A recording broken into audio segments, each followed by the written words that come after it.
Տիկին Մանասյան երեք միջադեպը որն է անկախ դիտորդը հազանգել էր, որ ԿՊ-ի հանրահավաքին դասապրոցեսի ընթացքում ուսուցիչներ, աշակերտներ են տարվել, ավելի ճիշտ գնացել, որովհետև ասում էր հարկադրաբար գնալու մասին խոսք չկա, եւ մենք տեսնում ենք նաեւ տեսանյութերում, թե ինչպես են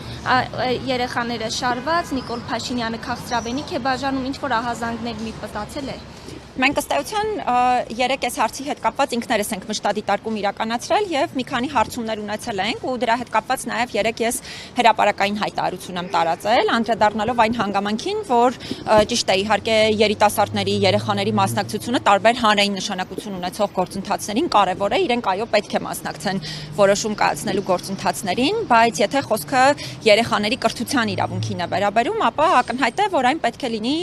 առաջնահերթ եւ դասապրոցեսը որևէ կերպ չպետք է խաթարվի տարբեր հանգամանքներով, այդ թվում քաղաքական գործընթացներով պայմանավորված, սա կարևոր հայտարարություն էր, նաև նախազգուշական նպատակ ունեցող, որովհետև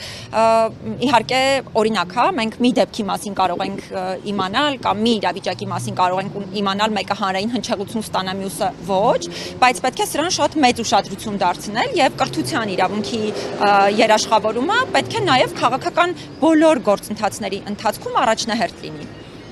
Դուք այսինքն հավելյալ ճշտումներ արել եք, որովհետև այնտեղ օրինակ News-ը տեսանյութեր հրապարակել, ուսուցիչները այսպես ասում են, հա մենք ենք եկել, շատ էինք ուզում Փաշինյանին տեսնել, դրա համար դասերը կարճ ենք կազմակերպել, որպեսզի գանք։ Ես հենց այդ դրվագի մասին եմ խոսում։ Բայց ինչ քայլեր դուք ձեր մանդատի շրջանակում ինչ կարող եք անել, որտեղ մեր մանդատի շրջանակում առաջին հերթին կրթության իրավունքը երաշխավորելն է, որովհետև մենք բնականաբար վստահ եմ տեղեկացված եք, որ ոչ վարչական ռեսուրսի չարաշահման, ոչ համանման այլ գործընթացների հետ կապված չունենք լիազորություններ, բոլորովին այլ լիազոր մարմիններ կան այդ հարցերի առումով։ Մեր խնդիրը առաջին հերթին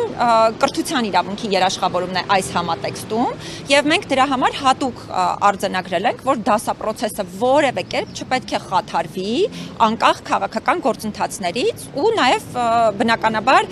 եթե ընտրելու իրավունքի հետ կապված է որևէ հանգամանք հարկադրանք իր մեջ ներառի եւ այլն, բնականաբար սա եւս խնդրահարույց է, բայց մենք դրա վերաբերյալ ահազանգեր չենք ստացել, մենք ստացել ենք կամավոր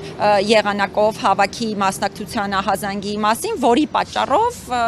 խաթարվել է դասապրոցես, հետեւաբար այդ process-ն ենք ուսումնասիրում։ Դպրոցի տնօրենի զանգել եք դրանից հետո, ի վերջո իր իրավասության դիրույթում է եղել դա ձեր մանդատի շրջանակում, կարող եք չէ զանգել հարցնել օրինակ ինչ։ Եկեք մեր հաղորդակցության մեթոդների վերաբերյալ ես հիմա չխոսեմ, որովհետև մենք հաղորդակցության տարբեր մեթոդներ ունենք, բայց բնականաբար մեր հիմնական պաշտոնական մեթոդը մարդկանց զանգեր կատարելը չէ, մենք պաշտոնական նաև հաղորդակցության մեթոդաբանություն ունենք, որը այդ թվում գրավոր պարզաբանումներ պահանջելն է, իհարկե բացառապես մեր իրավասությանը վերաբերելի հարցերի հետ կապված եւ վստահ եղեք, որ այդ բոլոր մեթոդները մենք կիրառում ենք։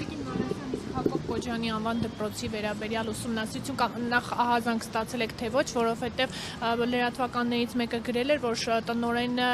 բռնության է ենթարկել աշակերտներին, չնայած որ նա հերքել է, բայց դուք գնացել եք այդ հայտարարության հետքով եւ ունեք արդյոք Մենք անմիջապես կարող եմ ասել, որ ինքներս ենք մշտադիտարկում, եթե չեմ սխալվում, հատուկ ահազանգ հարցի հետ կապված չենք ստացել, բայց մենք մշտադիտարկման գործընթաց ինքներս մեր նախաձեռնությամբ ենք իրականացնում եւ այդ թվում այդ հայտարարությունները կամ այդ զանգվածային լրատվության միջոցներով տարածված հաղորդագրություններն ենք ուսումնասիրում եւ այո, յուրաքանչյուրի հետևից գնում ենք, բայց նորից եմ կրկնում, խնդրում եմ նկատի ունենալ, որ բացառապես մեր մանդատի շրջանակներում, որովհետեւ հարցեր կան, որոնք ընտրությունների օրինականության նկատմամբ վերահսկողություն իրականացնող մարմինների լիազորություններին են առնչվում եւ դա է պատճառը, որ մենք բացառապես մեր մանդատին առնչվող հարցերի ենք անդրադառնում։ Եվ նախընտրական քարոզարշավի ընթացքում խոսույթին կուզեի անդրադառնալ ընդհանրապես լավ օդ, չգիտեմ, նորմալ օրինակ դրսևոր որ քաղաքական գործիչների կողմից այդ արտահայտությունների վերաբերյալ ձեր դիտարկումների Մեր մասով կարծում եմ այս առումով շատ հստակ է եղել եւ թե նախկինում նույնիսկ հատուկ հայտարարություններ ենք տարածել, իհարկե հայտարարությունների հիմնական մասը ավելի նեղ մեր գործառույթին է առնչվել, որովհետեւ մեր հիմնական գործառույթը ատելության խոսքի կանխարգելմանն է, հա, վերաբերում այս ոլորտում հատուկ մի քանի հայտարարություններ ենք արել։ Ես կուզենամ նշել, որ չի ասի, որ այդ խոսքի տեսակները բացառվել են ընդհանուր խոսույթից, բայց երբ որ ընդհանուր դաշտն ենք մշտադիտարկում, առնվազն ատելության խոսքի տեսակների տարածելիության առումով մի փոքր ավելի քչացել են, եւ ես կարծում եմ, որ դրանում կարևոր դերակատարություն է ունեցել թե մեր, թե մի շարք այլ դերակատարների, այդ թվում ակտիվ հրապարակային խոսքը հակազդեցության այս հարցերի հետ կապված, բայց իհարկե որպես մարդու իրավունքների պաշտպան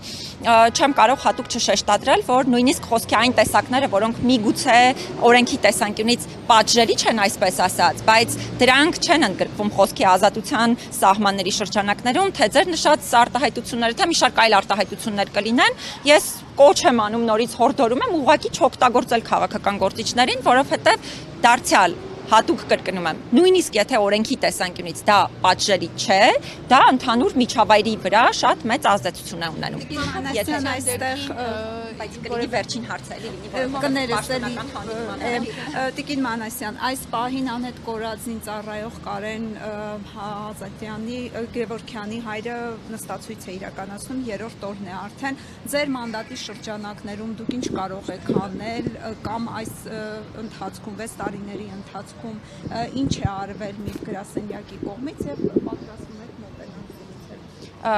Եթե դեմ չեք ուղղակի նախապես զգուշացնեմ, որ սա վերջին հարցն է, կներեք սիրելի գործընկերներ, ուղղակի ես շտապում եմ պաշտոնական հանդիպման, այս հարցի մասով պիտի նշեմ, որ մենք ոչ միայն այսօր,